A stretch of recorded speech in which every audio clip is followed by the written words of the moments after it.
एकाच्या दातात दुखत होत, माऊली दात दुखत होता, मग दवाखान्यात गेला. डॉक्टरांना चेक केल्यावर डॉक्टर म्हणे हे बघा तुमचा दात काढून टाकावं लागेल म्हणे. डॉक्टर तुमचा दात काढावा लागेल म्हणे, पण त्याला खर्च भरपूर येईल, कारण त्याला भूल द्यावी लागते, नंतर ते काढून घ्यावं लागतं, आणि ते भूल देण्याचं इंजेक्शन महागाचं आहे. तेव्हा डॉक्टर साहेब दुसरा काहीतरी पर्याय करा म्हणे. आपल्याजवळ काही एवढे पैसे नाही म्हणे, तुम्ही दुसरा काहीतरी पर्याय करा. डॉक्टर म्हणे काय करावं बा आता याला हिंमत येण्यासाठी. डॉक्टर म्हणले घेत असतो का? ते म्हणे हो. ते कंपाऊंडरला सांगितलं एक पेक घे म्हणे, त्याला हिंमत येण्यासाठी. एक पेक भरलं.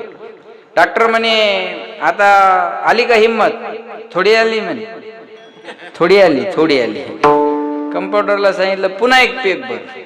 पुन्हा एक भरला. आता आली का म्हणे हिंमत? आता आणखी थोडी आली. डॉक्टरने सांगितलं आणखी एक भर.